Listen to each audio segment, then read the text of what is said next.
एका सरकारी अधिकाऱ्याची गाडी बांधावर येऊन थांबते. तो अधिकारी स्वतःची मशीन लावतो, काहीतरी मोजमाप करतो, एक रेषा ओढतो आणि आणि अचानक एखाद्या कुटुंबाच्या पिढ्यानपिढ्या ताब्यात असलेल्या जमिनीचा एक मोठा तुकडा शेजाऱ्याचा मालकीचा ठरतो. बाप रे. त्या क्षणी त्या शेतकऱ्याला वाटतं की सगळं संपलं. सरकारी साहेबांनी निकाल दिलाय म्हणजे आता आपली जमीन कायमची गेली. बरोबर. खूपच हताश करणारी परिस्थिती असते ती. पण जर मी तुम्हाला असं सांगितलं की त्या सरकारी अधिकाऱ्याला ती जमीन नक्की कोणाची आहे हे ठरवण्याचा कायद्याने अजिबात अधिकारच नाहीये तर? आणि हे बऱ्याच लोकांना माहीतच नसतं. महसूलशाही आपल्या हक्काच्या चॅनलवर पुन्हा आपलं स्वागत आहे. हा व्हिडिओ शेवटपर्यंत नक्की बघा, कारण पुढे खूप उपयोगी आणि महत्त्वाची माहिती आहे जी आपल्याला भविष्यातही नक्की कामी येईल. नक्कीच. चला तर मग कायद्याचं आणि तुमच्या फायद्याचं बोलूयात. हो, नक्की. आणि हा जो सुरुवातीचा धक्का असतो ना, तो मी समजू शकतो.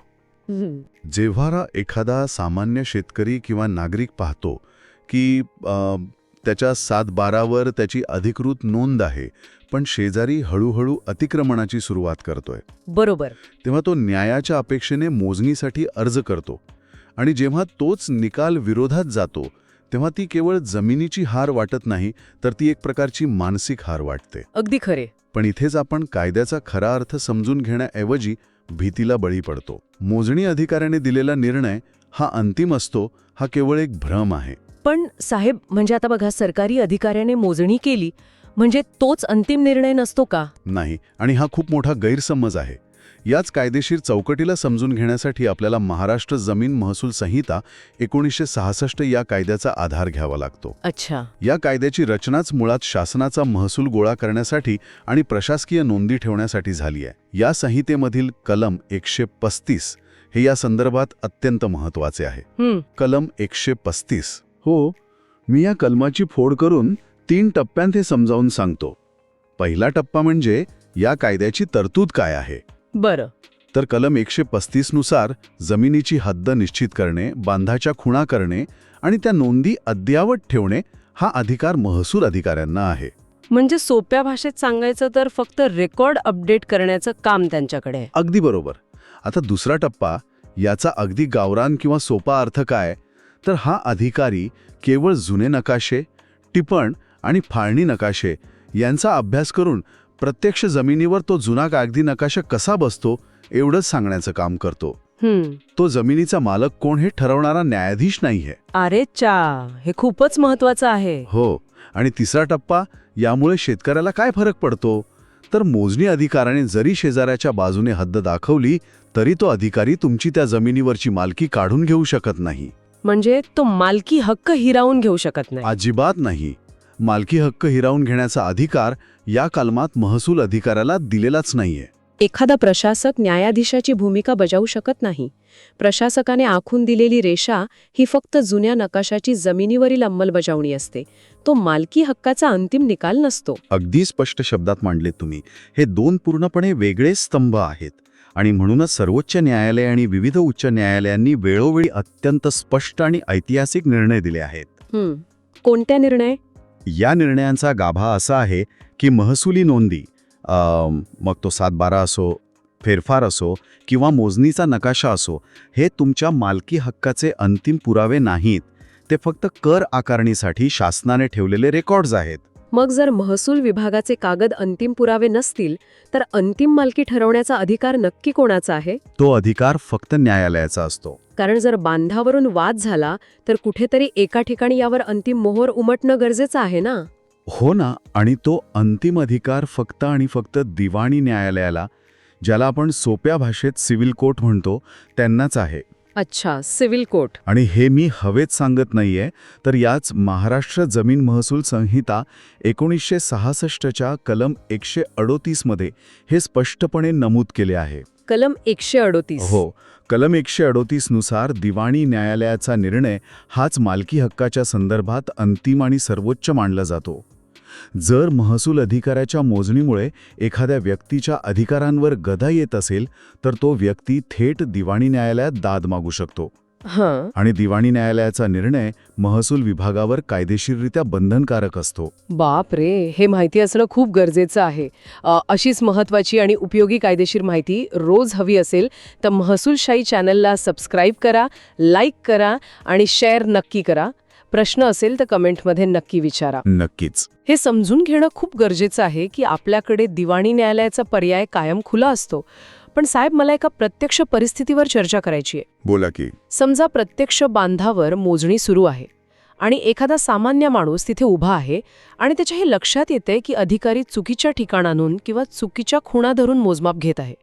अशा वेळी कोर्टाची पायरी चढण्याआधी अगदी त्या क्षणी त्या सामान्य माणसाने कोणती पावले उचलली पाहिजेत? अशा वेळी गोंधळून न जाता एका स्पष्ट कृती आराखड्याचा वापर करायला हवा. मी 4 अत्यंत महत्त्वाचे टप्पे सांगतो जे अशा वेळी ढाल म्हणून काम करतात. बर, सांगा. पहिला टप्पा, जागेवरच आक्षेप नोंदवणे. जेव्हा मोजणीची प्रक्रिया पूर्ण होते तेव्हा मोजणी अधिकारी तिथे उपस्थित असलेल्या लोकांकडून एका कागदावर सही घेतो, ज्याला जाबजबाब किंवा कच्चा नकाशा म्हणतात. हा उपस्थितीचा पुरावा असतो. आणि इथेच बहुतांश लोक अडकतात. त्यांना वाटतं साहेबांनी काम केलंय, आता मुकाट्याने सही करावीच लागेल. हो, आणि मुकाट्याने सही गेली की कायद्याच्या दृष्टीने तुम्हाला ती मोजणी मान्य आहे असा त्याचा थेट अर्थ निघतो. बापरे. त्यामुळे जर तुम्हाला मोजणी प्रक्रियेत त्रुटी वाटत असेल तर त्या जाबजबाबावर सही करताना त्याआधी स्पष्ट शब्दात लिहा, सदरची मोजणी मला अमान्य आहे, आणि मगच त्याच्या खाली आपली सही करा. अच्छा, म्हणजे जागेवरच लिहून द्यायचं. हो, तोंडी आक्षेप नोंदून कायद्यात काही साध्य होत नाही. लेखी आक्षेप ही तुमची पहिली कायदेशीर नोंद असते. आणि एकदा का तो आक्षेप नोंदवला की आपण पहिली लढाई जिंकल्यासारखं आहे, कारण सरकारी रेकॉर्डवर तुमची असहमती नोंदवली गेली. अगदी बरोबर. पण यानंतरचा दुसरा टप्पा काय?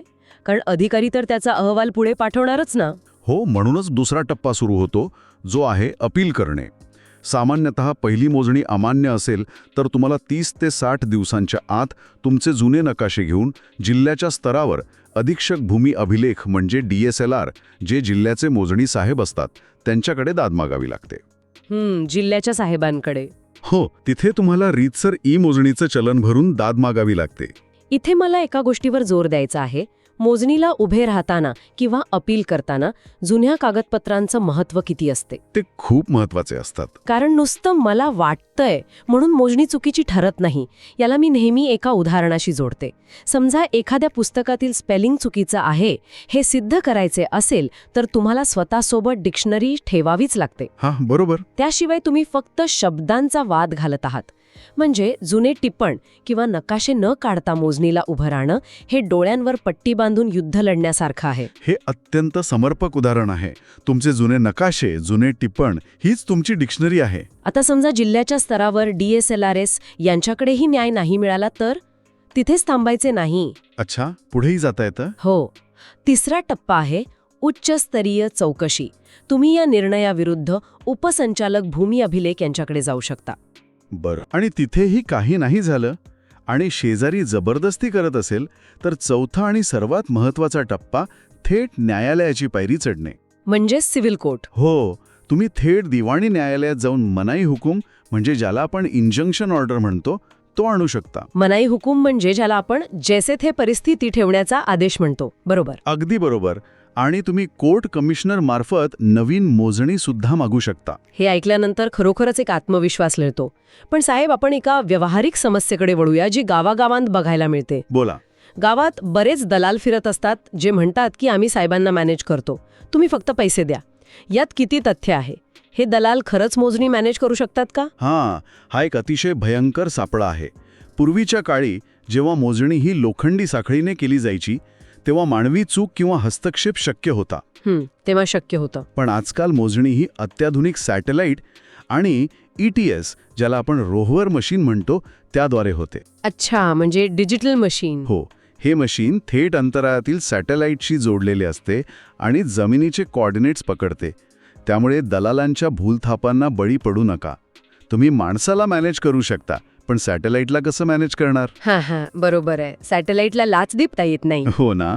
त्यामुळे या सगळ्या दलालांच्या खोट्या गप्पा असतात. पण तरीही प्रक्रियेत पारदर्शकता राहावी म्हणून एखाद्या नागरिकाचे स्वतःचे असे कायदेशीर अधिकार कोणते आहेत? हे अधिकार प्रत्येकाला माहीत असायलाच हवेत.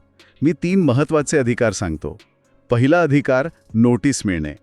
मोजणीची 7 ते 15 दिवस आधी नोटीस मिळणे हा तुमचा कायदेशीर अधिकार आहे. आणि समजा नोटीस आलीच नाही तर ती मोजणी प्रक्रियेच्या नियमांविरुद्ध ठरते.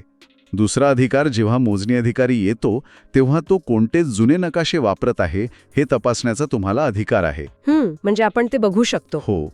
आणि तिसरा आणि सगळ्यात महत्त्वाचा अधिकार, स्वतःच्या जागेवर होत असलेल्या मोजणीचे व्हिडिओ रेकॉर्डिंग करणे.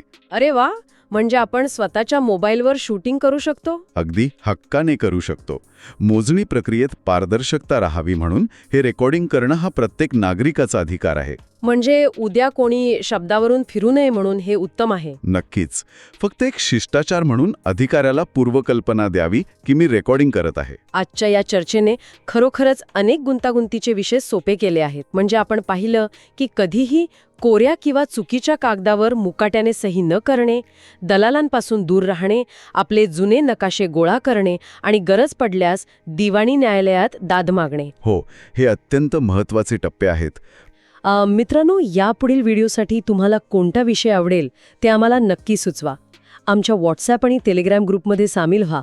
तिथे आपण अशाच महत्त्वाच्या चर्चा करत असतो. हो, नक्की जॉईन व्हा. आणि हो, हा व्हिडिओ आपल्या मित्रांना व्हॉट्सॲप ग्रुपमध्ये फॉरवर्ड करा, जेणेकरून माहिती प्रत्येक गरजू व्यक्तीपर्यंत पोहोचेल. अगदी बरोबर. लवकरच भेटू पुढील भागात. धन्यवाद. जय महाराष्ट्र. जय महाराष्ट्र.